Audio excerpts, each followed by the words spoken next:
En comunicación con José Hueso. Buenos días, José, ¿cómo estás? Tanto tiempo. Y Beto, ¿cómo les va tanto tiempo? Bien, has estado haciendo un buen análisis con respecto a lo que tiene que ver con las jubilaciones. Esto lo hemos leído del portal En Línea Noticias. A ver, contanos un poquito por qué y cómo surge la idea de hacer este análisis de la pérdida jubilatoria. Sí, mira, esto surge de mi actividad profesional, ¿no? En el estudio llevamos muchas causas de reclamos por jubilaciones del ANSES, ¿no es cierto? Sí. Entonces, bueno, estas causas tienen dos orígenes que son históricos y ha dado lugar a miles y miles de juicios en todo el país, que tiene que ver con, en definitiva, el efecto que produce la inflación sobre los saberes, ¿no? Que históricamente, por lo que es la historia que tiene el sistema de ANSES, sobre todo desde la ley 24241 de los 90 hasta la actualidad, los jubilados pierden ante la inflación, por un lado al momento de determinar los saberes que se utilizan para el promedio del primer haber, y una vez obtenido este primer haber, para la movilidad posterior.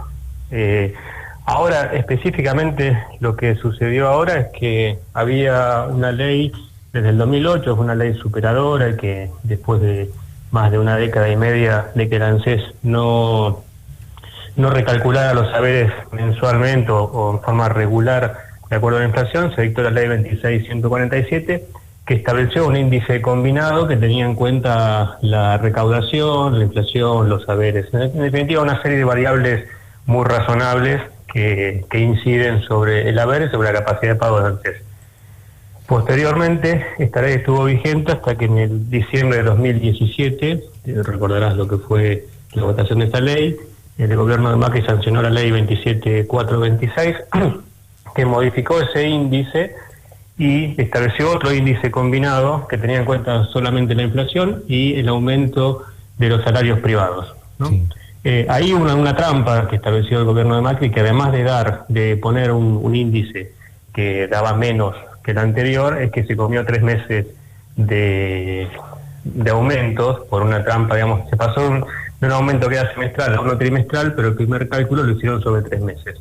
En definitiva, en esa oportunidad los jubilados perdieron, de acuerdo a cómo hagas el cálculo, entre un 7 y un 9% de los saberes. Que eso es importante porque, digamos, una vez que eso se pierde, se baja 1, 2 o 3 escalones y todos los aumentos que vienen después ya se calculan desde ahí, por lo cual esa pérdida queda incorporada al haber. Y ahora, digamos, luego de la última ley de emergencia, que fue en el 2019, se suspendió ese sistema y se estableció un plazo de 6 meses para para establecer un nuevo índice que sea sustentable, entre otros parámetros. Que luego, bueno, esos 6 meses pasaron, vino la pandemia, estamos en un momento complicadísimo y se prorrogó hasta fin de año. Digamos, lo que hice fue comparar los 3 aumentos que viene dando el gobierno nacional con lo que hubiera pasado si no se hubiera suspendido el régimen anterior, ¿no? En definitiva, si se aplicaba el régimen anterior, hubiera habido en estos 3 aumentos un aumento del 35%, alrededor del 35%, que coincide con la inflación y el aumento de los salarios del periodo, que fue 35-36. Ahora, los aumentos que realmente se dieron, esta vez varían en función de la jubilación, o sea, del monto de la jubilación, no fue igual para todos como debería ser, y en definitiva se dio un aumento de entre el 18 al 28%, o sea que está entre 7 y 15 puntos por debajo de lo que hubieran percibido los jubilados si no se hubiera cambiado el sistema, ¿no? Esto evidentemente es un problema porque claramente va a traer una mayor litigiosidad, además de la injusticia del tema, ¿no? Porque en definitiva está claro que hay un problema muy grande macroeconómico en la Argentina, derivado de la deuda, de la falta de dólares, de la actividad, de la pandemia, de la falta de sustentabilidad del sistema de ANSES, pero en definitiva parte de ese déficit lo están pagando los propios jubilados, ¿no es cierto? Esto es lo injusto de la solución. Y acá también hay una particularidad. José, buen día. No, te estoy siguiendo atentamente el relato que estás haciendo, y vos sabés que aprovecho que te tengo en línea, primero para saludarte Y segundo, digo, ¿los jubilados siguen siendo una variable de ajuste? Y hoy por hoy sí, hay que ver cómo termina esto, porque era para 6 meses y bueno, las circunstancias actuales lo prorrogaron, pero bueno, hoy por hoy la pérdida es importante. Mira, para que te des una idea, los jubilados, los que cobran la mínima, ¿no?, que en diciembre cobraban 14.000 pesos, con estos aumentos pasan a cobrar 18.128. Con lo cual tienen ya una pérdida, pues, digamos, respecto siempre del sistema anterior, ¿no?, que en este caso son de unos 960 pesos. Ahora, si vos analizas, y por ejemplo, un jubilado que cobraba 40.000, que tampoco no es una suma alta en este contexto, ¿no? Sí, pero tiene un aumento más considerable. No, el que cobraba 40.000 pesos en diciembre tiene un aumento que llega a 48.000 pesos, pero pierde, si vos lo comparás con el sistema anterior, casi 6.000 pesos. Si vos anualizás, o sea, si vamos, cada jubilado cobra 13 sueldos por mes, ¿no?, los 12 sueldos mensuales más los 2 medio aguinaldo. Si vos anualizás las pérdidas, la pérdida del inicio, o sea, del que menos cobra son 12.000 pesos por año, la pérdida de un jubilado que cobraba 40.000 y ahora cobra 48 es de 76.000 pesos por año, y la pérdida, no sé, de un jubilado que cobraba 70 va a ser de 150.000 pesos por año. Entonces, si vos tomás en la total dimensión lo que significa, la verdad que es mucho, ¿no? Porque el que menos pierde más de la mitad de un sueldo, o sea, pierde el medio aguinaldo, y los que están a la mitad de la escala pierden un sueldo y medio en todo el año. En vez de cobrar 13, pasan a cobrar 11 sueldos y medio. ¿Sabés lo que me parece una injusticia? ¿Sabés lo que me parece realmente una injusticia? Y que nunca, es como que nunca le va a dar la oportunidad al que cobra la mínima, o al que está entre 12.000 y 18.000 pesos al día de hoy, sí, nunca le estaría dando la posibilidad de tener una buena jubilación. Bueno, tal cual vos estabas diciendo, como aumentan en porcentajes, siempre el que cobra más no es lo mismo el 10%, por decir un número cualquiera, de 70.000 que el 10% de 12.000. No se podría encontrar una fórmula, nunca se trata de explorar una fórmula, de tratar de llevar, yo sé que también sería injusto, pero me parece menos injusto que el que cobre 80.000, esta es una apreciación mía personal, que el que cobra 80.000 bajar a 60 y no que el que cobre 12 sigue estando en 15. No se puede tratar de encontrar un sistema más igualitario y más beneficioso para toda la clase pasiva. Y sí, hay varias cuestiones, ¿no es cierto? Porque primero que ya hay un sistema, digamos, que no sirve demasiado, porque la mínima sigue siendo muy baja, porque 18.000 pesos hoy en día, la verdad que... Está bajo de la indigencia. Y sí, se hace difícil, muy difícil vivir con eso. Lo que hay es un sistema de topes, ¿no? Primero que hay un mínimo garantizado y a su vez que hay un tope por sobre el cual no hay ni aportes ni jubilaciones que lo superen, ¿no? Eso por un lado. Ahora, también es cierto que el tema tiene que ver con quién financia el aumento de las jubilaciones menores. ¿Por qué? Porque el que aportó, digamos, supongamos que alguien se jubiló y aportó toda su vida, supongamos que por 200.000 pesos por mes, un autónomo que ganaba esa plata y aportó eso. Después, porque, digamos, su jubilación tiene que tener relación con lo que le aportó y con la actividad que tuvo, con la capacidad de producción que tuvo cuando era activo. Entonces, la solidaridad que hay en el sistema previsional es una solidaridad intergeneracional. O sea, lo que hoy estamos aportando somos solidarios con los que ya se jubilaron y así sucesivamente.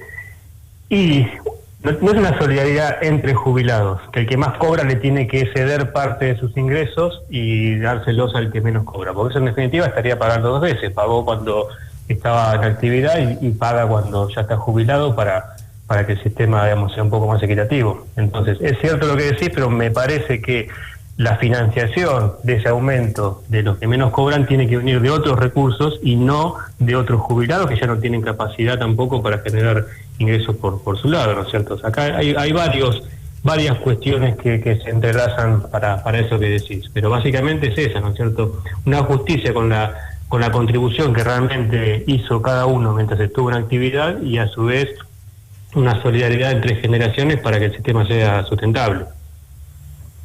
El Estado de alguna manera prevé o supone que en una casa, esto lo estaba pensando el otro día, supone que siempre hay dos jubilaciones, digamos, tiene la situación imaginaria de dos adultos mayores, que cuando uno deja de existir comienza a percibir la jubilación del otro, es decir, que se plantea de alguna manera que en lugar de 18.000 de mínima, en un hogar están entrando 36.000 pesos.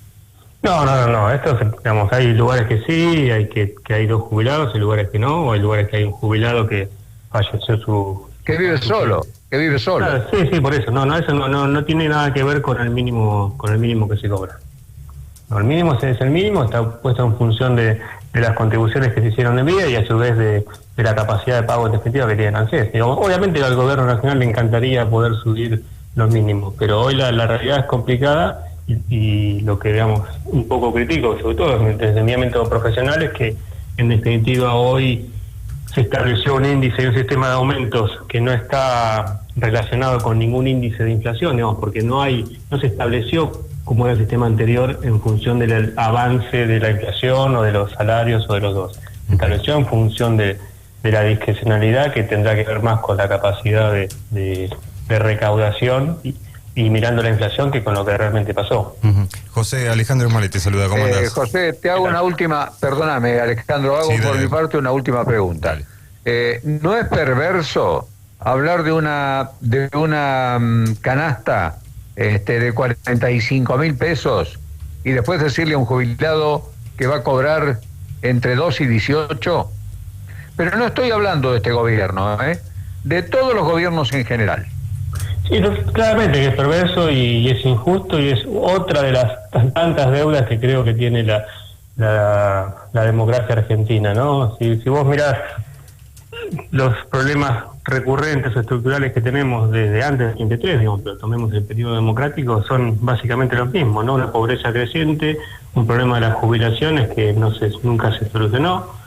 Estaba entrando una llamada. El tema de la inseguridad, el tema de las restricciones con el dólar, la inflación. Bueno, hay una serie de problemas muy fuertes que tenemos, de los cuales forma parte de esa estructura y claramente que es una deuda y es injusto. Bueno, y además los privilegios, ¿no? Jueces que están cobrando 500.000, 700.000 y hasta 853.000 pesos mensuales. Sí, esto que estamos hablando es el sistema de ANSES, el sistema integrado de jubilaciones y pensiones, y el cual hay algunos regímenes especiales que quedan afuera, como es el que nombraste recién, u otros regímenes incluso provinciales o docentes que se rigen por otras normas. Pero la gran masa de los recursos que van al ANSES, hoy en la realidad pasó esto, ¿no es cierto? Si comparamos con el periodo de inflación por el cual se calculan los recursos, hubo una pérdida de entre 6 y 17 puntos, lo cual es muchísimo. Y como te decía hoy también, digamos, lo problemático del caso es que estos escalones que se bajan ya quedan petrificados, ¿no? Porque si a partir se establece ahora un nuevo sistema que no tenga en cuenta esto, los nuevos aumentos se van a dar ya, pero de una escala menor, porque bajaste esos 3, 4 escalones y los aumentos posteriores van a venir desde ahí, no desde el que te hubiera tocado si no se modificaba el sistema. Claro. Sí, lo que te Alejandro, sí. Tenía una pregunta para hacerte. Sí, José, buen día. Lo que te iba a preguntar, bueno, vos lo estás explicando bien. Las fórmulas ninguna se acercó a una realidad de un ser humano, no para los pobres jubilados que siempre la vienen remando mal. Ahora, ¿cuánto tendrá que ver o si tiene algo que ver, vos me sabrás decir, y perdón por mi ignorancia si no es así, ¿cuánto tiene que ver el 50% de trabajo no registrado para las jubilaciones de las próximas décadas, ¿no? Teniendo en cuenta lo que vos comentabas, de que nosotros los aportantes de esta generación estamos financiando las jubilaciones de nuestros mayores y bueno, nuestros hijos y nietos financiarán las nuestras. Y no, tiene todo que ver, porque el sistema básicamente se nutre de los aportes. Claro. O sea, básicamente no debería ser autosustentable, digamos, en un escenario ideal y de laboratorio. Debería sustentarse exclusivamente en los aportes de los activos y haber una relación entre lo que aportan los activos y la cantidad de pasivos. Claro. Entonces, ahí tenés dos problemas grandes. Primero es la histórica falta de aporte, de empleo negro y demás, que genera, por un lado, que el sistema se desfinancie, y por otro lado, que tenés un montón de gente que llega a los 65, 60, 65 años y no tiene ingresos, no se puede jubilar, o ahora se puede jubilar con una pensión universal, pero que siempre son haberes mínimos, y eso porque no aportó, no tuvo derecho, no tuvo obra social, y el sistema se desfinanció. Es el primer punto que hay que atacar. Escúchame, y teniendo en cuenta todo esto que estamos hablando, vos, que sos un estudioso de la materia, bueno, y por tu trabajo ya lo venís siguiendo desde hace mucho tiempo, ¿cómo ves el mapa de lo próximo? Por ejemplo, yo que tengo 45 años, ¿cómo ves el mapa de cuando yo me jubile? ¿Cómo ves el futuro? Claro. Mira, yo tengo la misma edad. Y es un tema mundial el tema de la sustentabilidad de las jubilaciones, porque además incide digamos que hoy la capacidad, digamos, cuando lleguemos a viejos, el alargue de la vida. Exactamente, estamos más tiempo viejos y con mejor salud. Digamos, antes yo recuerdo cuando era chico, ¿no?, que el concepto de jubilados que teníamos, uno se jubilaba, veía un jubilado en la calle, se ponía la camiseta y salía a la calle a mirar pasar los autos, ¿no? Y hoy los jubilados en realidad a los 60 años están en la plenitud de la vida, y toman la jubilación como una posibilidad de hacer lo que no pudieron hacer por el trabajo. Entonces hay mucha expectativa de vida, mucha salud, y eso genera que el sistema tenga que pagar durante más años las jubilaciones. Claro. Bueno, eso es un tema que es mundial y es un problema. Habrá que repensarlo todo, ¿no, José? Y sí, hay que pensarlo, y ver sobre todo, digamos, cómo se financia para que esto sea factible, ¿no es cierto? Es un problema grande que tenemos como sociedad, y lo ves también en muchísimos otros países que esto está pasando.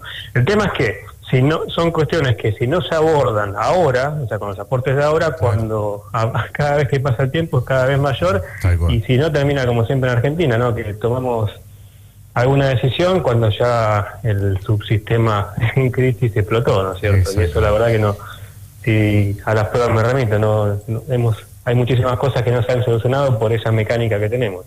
José, mi pregunta es la última, es la única que me dejaron hacer. No, mentira. Está muy bien eso. Cállate. José, escúchame, mi pregunta va referida, porque si bien estábamos hablando de las jubilaciones, nos estamos olvidando de algo muy importante para los adultos mayores, que tiene que ver con las obras sociales, y también aquellas que quedaron encajonadas, ¿no? Esos trámites jubilatorios encajonados por este contexto de pandemia. ¿Qué se sabe respecto a eso?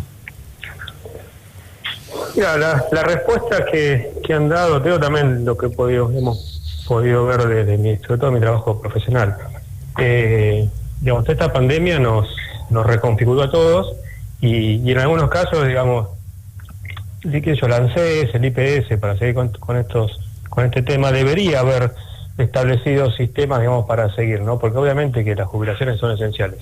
Y se han dado casos de personas que por la pandemia no han percibido su jubilación, no han percibido la IFE ni nada, y entonces, por ejemplo, ya al retraso que es habitual en estos organismos, se sumaron estos 6 meses de gente que en definitiva no se movieron sus expedientes, o no pudieron iniciar sus expedientes, entonces no tenían obra social, no tenían jubilación y demás. Y ha habido fallos, hubo un fallo del Juzgado de Seguridad Social número 9, que le ordenó a ANSES en un caso iniciar una jubilación, y acá en Olavarría también en el estudio tuvimos un par de casos, en los cuales fue bastante paradójico, ¿no? Eran jubilados del IPS que tenían provisoriamente IOMA hasta tanto el IPS les diera la jubilación, y como la jubilación no salió por la pandemia, el IOMA en medio de la pandemia les cortó la afiliación al IOMA. Algo totalmente ilógico, ¿no es cierto? Porque además cortar una afiliación cuando la culpa del propio Estado en medio de una pandemia no tiene ninguna razón. En ese caso también planteamos un par de amparos que la justicia rápidamente ordenó la afiliación, y bueno, los estamos tramitando para la resolución final. Pero sí, digamos, se ha visto muchísimos casos, ¿no?, de retrasos o directamente, digamos, de que se dejó de actuar producto de la cuarentena en expedientes de muchísima gente que lo necesitaba, ¿no? Uno ve el esfuerzo que día a día ponen los trabajadores, ¿no? Lo vemos acá en Olavarría, los trabajadores del IOMA, del ANSES, pero digamos, como organización no han dado en muchos casos la respuesta necesaria. Muchísimas gracias, José. Bueno, Ezequiel, muchas gracias.